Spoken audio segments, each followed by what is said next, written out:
I'd like to just start with a bit of a setup from you to give us a framing around your views around the role of artists and cultural institutions. How can they be truly engaged in the civic and democratic conversation? And your sense of how they can help us understand, heal, and even build back better. Thank you, Chee. Let's be honest, long after we are all gone, it's the arts that will remain. They're going to be the chroniclers of our time. They will tell our truths. They will expose the lies. They will be how future generations learn about our present, from literature and music, architecture and design, film and the visual arts. It's the arts that really, really matter. And for those of us, Chee, who are living in the here and now, this time of turmoil and anxiety and great disruption, the arts are going to help us expand our understanding, and they're going to bring us together in healing and help us express pain and even joy again. The arts, and in particular, artists, are going to help us ignite what we love to call the radical imagination for rebuilding a better society. And the arts will produce the cultural change that leads to the social change, which is necessary for political, economic, and policy change. And I'd like to say that museums are particularly important in this context. We are fundamental pillars of our society, and among the few truly public democratic spaces for people to come together. We're places of inspiration and learning, and we help expand empathy and moral thinking. We're places for difficult and courageous conversations, and I believe we can and must be places in real service of community. I personally happen to be particularly blessed to be at a museum that takes these roles seriously. In fact, the Brooklyn Museum, I'd say, is a warrior. We've survived the Civil War and World War II and the Spanish flu and 9/11. Against adversity, we come punching back again and again. We have to, because we're one of the oldest and largest museums in the country, and we are one of the biggest cultural institutions in a borough of over 2.5 million people. That means that if we were an independent city, we'd be the third largest in the United States. So we've got to come back strong, and especially now, because we are nestled in between numerous dynamic, culturally diverse neighborhoods in central Brooklyn. And this is one of the areas that has been hardest hit by COVID in the world, certainly in our nation. And we see how our communities are being affected by COVID and how they're greatly impacted by the disparities we see in our nation. There is real grief, as well as health, food, housing, job, and economic insecurity. So you bet we want to come back strong, we want to act, we want to serve, and we want to do this in many ways.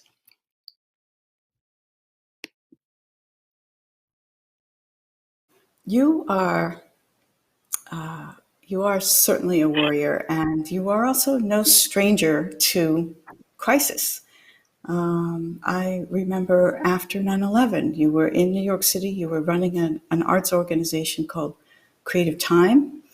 And the response to 9/11 from Creative Time was absolutely transcendent. I would love for you to just speak to that a little bit. What happened, and how did you feel like the way that you could best connect to a grieving and very shaken world? It's an amazing story. A few hours after 9/11, I got a call from the art director of the New York Times Magazine. And she said, "Anne, we need to be in touch with artists about what happened today." And I thought, geez, we don't even know what happened today. But I immediately called two artists who were in a residency program in the South Tower. And I said, boys, put your pain and your grief into your art. It was kind of a naive sentiment, but indeed they did that. And their dream of two beacons of light that would illuminate lower Manhattan ended up on the cover of the New York Times Magazine a week or so later. And that ended up becoming what we have all come to know and love as the tribute in light. The lights first appeared 6 months after 9/11, and it felt like an eternity at the time. It was meant to be a temporary memorial and just to last a maximum of 90 days. But I think we all know that every anniversary of 9/11 for the last 19 years, Tribute in Light has come back, and it has powerfully reclaimed our skyline, honoring lives lost and celebrating the resiliency and spirit of New York. And it's always been a go-to moment for me because it was a very hard project to pull together and very emotional. We didn't know how people would respond. And I remember on the opening night, there were television crews from around the world. And Peter Jennings on the evening news was interviewing a family member, brother of somebody who died in one of the towers. And he asked him, "What do you think of this?" And he said something to the effect of, "It is the most painful thing I have seen, and I'm so glad it exists."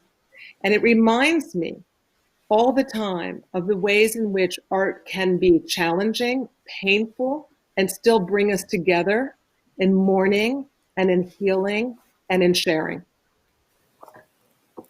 I think that those two tributes in light, I think of that as something that was just this ephemeral, but spoke louder than anything else to tell us about loss. And the ephemerality of those two pieces, it just sears into your soul, really.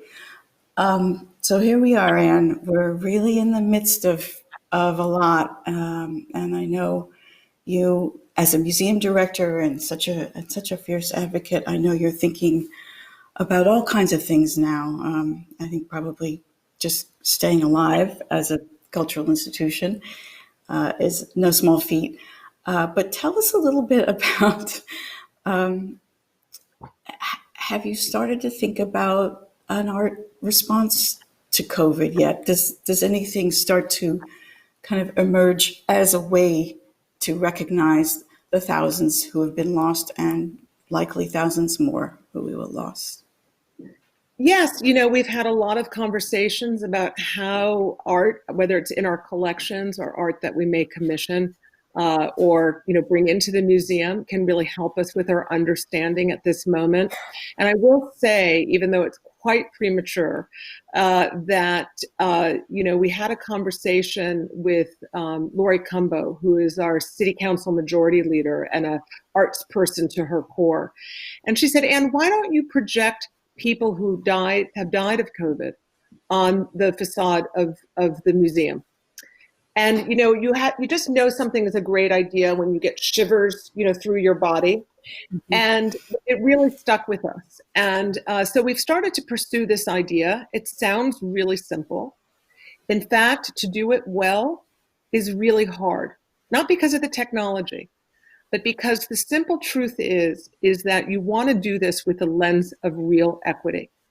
And nobody is really counting the people and researching and making obituaries for all the people who have died in our city. So right now in New York City, more than 22,000 people have died of COVID in the past 3 months. And they've only mostly been a number. And it's time that we put face and story to this inconceivable amount of loss. And but about a third of the people who have died of COVID in our city are frontline workers. They're often immigrants or people who are not likely to have an obituary in a paper like the New York Times, which is quite expensive. So finding these people, getting their family members and getting their participation is going to involve a great deal of community work and outreach. But we're committed that if we do this project, we're going to do it with a real lens of equity and showing the real dimensions of what COVID has taken from us, while giving people an opportunity to come together, to collectively mourn, and to celebrate lives well lived. Yeah, I mean, that already sounds so powerful. This this notion that you've had, yes, let's get it done. This equity agenda that you've brought to the Brooklyn Museum. I mean, this is a very old and somewhat codified institution. You've only been there since 2015. I think you've really shifted the narrative there and started to think about what else can we put on our walls? What are we missing? Who's not being represented? I think of the Brooklyn Museum as kind of a force in terms of really opening up the conversation. And I'd love for you to just talk to that a little bit about how you've set the framing. Well, first of all, I want to say that community care and diversity is in the DNA of our institution. So this is not something I've brought to the organization. It's been there, and my predecessor in particular did a phenomenal job of really advancing diversity, equity, and inclusion before those were kinds of buzzwords in the field. But I do want to say that museums like ours have a hugely important role to play in this moment of real social and necessary social upheaval in our country. So first, Chee, let's acknowledge museums like ours were founded on the fundamental belief that the sharing of world cultures would lead to greater understanding and empathy, and thereby advance society. Sounds good. I still value this ideal. But we also have to recognize that the histories are inextricably linked with colonialist agendas. And in many ways, museums like ours have contributed to pain because the stories we have told through exhibitions and collections have privileged Western white hierarchies and have suppressed the truths and cultures of others. So it's long overdue that we acknowledge these histories, our own histories, and practices, and do all we can to dismantle them within our own institutions. And as a field, we have a lot to do to spotlight untold and suppressed histories, cultures, and art. For example, since I've been at the museum, I've been super proud of numerous shows that have put a spotlight on suppressed histories, such as African American and Latinx cultures to LGBTQ contributions. And we're super proud of our awesome education team with their social justice pedagogy and our public programs team with their incredible events consistently celebrating diverse cultures. And we are proud of a lot of structural changes we've made, like growing paid internships to diversify the pipeline in our field. And we're excited about future plans. But we know that change starts with ourselves, and we know we have to go a lot further. We must all commit to supercharging structural change within our institutions and within society. Wow. Yeah, I think you're not alone, and I think almost any sensitive and tuned in institution is thinking this way, including our Let's own. hope so. We are already bursting with questions from our audience, and I'm going to bring up the first one. It's from Paul Rucker. Paul asks, how are you considering the health of your janitorial staff and security staff when making decisions about opening and engaging with the community? Have these employees been involved in the conversations about reopening? Paul, that's a really great question, and I want to thank you for it. Super important. And I want to say that New York museums, and my colleagues are wonderful, as well as national and global colleagues, are on calls every single week to discuss how we're going to create a safe as can be, and healthy environment in light of our COVID reality. For our staff, first and foremost, if it's not safe for them, it's not safe for our visitors. And so, yes, at the Brooklyn Museum, we have organized a very diverse team of people working on these problems together. And by the time we open, we'll have gotten the museum as responsive and safe as we possibly can. Excellent. Our next question is, when it comes up, we'll know. So a question from our community. How can we place at the center of conversations around about revitalization and recovery? I'm sorry, how can we place art at the center of conversations about revitalization and recovery in this moment? And So one of the things I want to say is that a lot of artists are actively participating in the movements that we're seeing all over the country and all over the world. They are real players in helping to shape the movement building. So I'm very, very encouraged about that. And, I think the bigger challenge is probably how we bring community into the center of art to make sure that we're being as responsive as we must be. excellent, thank you. I wonder if you've also been in conversation with artists in terms of some of the responses that you've been seeing out there. How are artists responding and using this moment of creativity? It's a very good question, and I think time will tell. The artists that I'm speaking with are very concerned about the disparities that COVID has made even more explicit than they already were, and are creating work about that. They're creating their own types of change within their own communities, really participating actively as citizens. And I think that we're going to see a lot of extraordinary art. I'm already seeing work that I'm very inspired by, and I'm sure I'm seeing not even 100% of the work that's being, 1,000,000% of the work that's being created out there. So time will tell, and artists will have a lot to be sharing with us that will be extremely important as we imagine the future. Right, right, right. So just going back to the kind of hard problems, those wicked problems of opening a museum in the time of COVID. What does that look like? Do you have a huge reduction in the numbers? Is it like done through staggered timing? What's the game plan? So all of those things. So first of all, we all have equations of how many people can safely be in a gallery. If you haven't been to the Brooklyn Museum, it's a giant old Beaux-Art, nearly 150-year-old building. It's huge. So we can accommodate a lot of people, but it'll still be three-quarter reduction of what our capacity would be before. And we also think, so we'll have timed entrances. We'll ask people to RSVP in advance so that people don't have to wait in lines, and visitor services people don't need to take tickets.